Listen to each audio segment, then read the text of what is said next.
into a food scrap recycling program, and they're asking people if they're interested, what their concerns are, and how much they'd be willing to pay for it.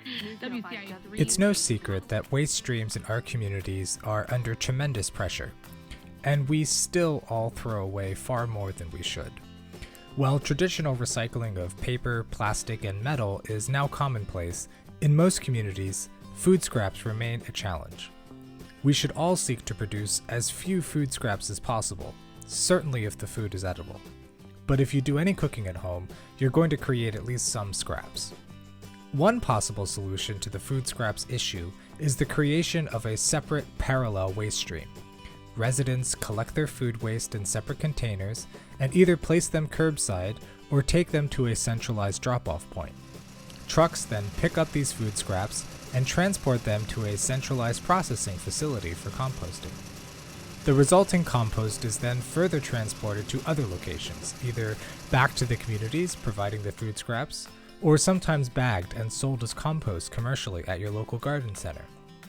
While this approach is certainly better than just sending the food scraps to the local landfill, it's also far from ideal. All of the additional trucks and transportation for hauling the material around generates a lot of carbon dioxide, a greenhouse gas that we're all trying to produce less of. Additional workforce is also required to handle a separate stream of waste on the collection, transportation, and processing of the material. All of this adds up to a lot of net new added expense for local communities, which are often already pressed with tight budgets. Where possible, it's far more economical and environmentally friendly to generate your own compost right at home. The end result is a continual supply of high-quality compost that is a fantastic natural fertilizer for all the plants in your garden. I'm going to describe what we do in our own home. We keep things very basic, because simple and basic means it's easy to integrate food composting at home into our everyday routine. There are entire books written on the subject of composting, but if you follow this simple approach, you'll end up with high-quality compost for use around your own home. We collect kitchen scraps in a separate bin for transporting outside. These scraps can be just about any waste odds and ends from food preparation, including things like coffee grounds and tea. However, it's best to avoid meat scraps, as these can attract animals to your compost pile. If you really care about the environment, you really shouldn't be throwing away much meat anyway, so in practice this isn't much of an issue. When the bin gets full, we just take the food scraps out into our garden compost pile located at the back of our vegetable garden. A compost pile is simply nothing more than a pile of organic material that slowly decomposes into a material that looks and smells like rich soil. Nature provides all the necessary microbes to do all the hard work. You'll end up with good quality compost as long as you mix together a roughly equal quantity of both green and brown waste into the pile. Green waste is fresh organic matter, which in our case is composed almost entirely of waste food scraps. Brown waste is simply dried organic matter such as fallen leaves and small twigs. I can usually find more than enough dry leaves lying around the garden to throw into the compost pile when more brown matter is needed. During the autumn, we of course have plenty of leaves to go around, far more than our small compost pile can process.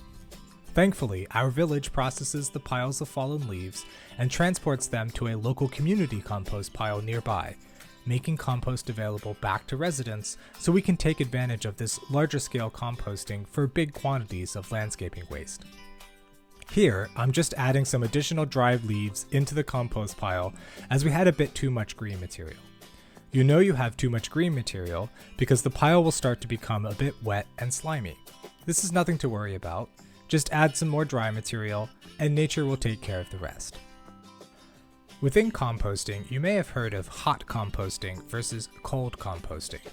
The method I've been showing here thus far is a cold composting technique.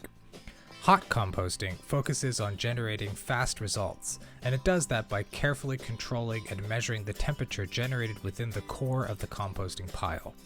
The target temperature is between 140 and 160 degrees Fahrenheit, so it really does get quite hot in there. The focus of that temperature is not only to speed up the process, but also to kill weeds, seeds, and other pathogens that may exist in the materials that you put into the compost pile. This is especially important if your compost pile includes materials such as manure or general garden waste, which might have things like weed seeds in it. Because we're putting food waste into our compost pile, we're not too concerned about pathogens or weed seeds or other contaminants in the compost, and therefore we sort of just let nature take care of itself, and that's what we do with a cold composting pile. With cold composting, we basically just throw everything in the pile and kind of let whatever happens happens. It will get warm, but we don't worry too much about the temperature. It may not get hot enough to kill weed seeds that could be in there. However, because we're just putting food scraps in there and a few dry leaves from around the garden, we shouldn't really have any weed seeds in there, so it's just not something we're worried about. Overall, cold composting is basically a set it and forget it mentality, and something that is really quite easy and you just don't have to worry about it. While you can purchase fancy bins for composting, something simple also works just fine. Here, I just used some old pieces of lumber to create a basic box. Our compost bin is a 3 foot by 3 foot square, which is more than enough to process all the food scraps generated by our household. At any given time, I usually have 2 small piles in the box. In the front right, I keep all the new material with new scraps added every other day or so. Around twice a year, I move this material into the back right, where I let it sit to finish the composting process before moving it into the garden. Using this approach, I always have a place to put fresh scraps and some mature compost ready for use. Maintenance-wise, every few weeks you simply need to turn the pile over a bit to introduce some oxygen and mix things up a bit. Don't be surprised if you find the inside is full of earthworms. They are just nature's composting machines, and finding worms in the pile is a great sign that high-quality compost is in the works. Despite concerns many have, the pile won't smell bad. If anything, it smells like wet soil. The fresh compost can be put just about anywhere in your garden to both improve soil quality and act as a fantastic natural fertilizer. Here, I'm just spreading some of our food scrap compost onto a bed in preparation for transplanting some vegetable seedlings. Here you can see some broccoli plants that were recently transplanted outside onto beds covered with our own food scrap compost. With a little bit of setup, you too can quickly have your own home food scrap composting operation underway. It's great for the environment, great for municipal finances, and great for your garden. I hope you enjoyed that overview of how we create our own food scrap compost for use around the home.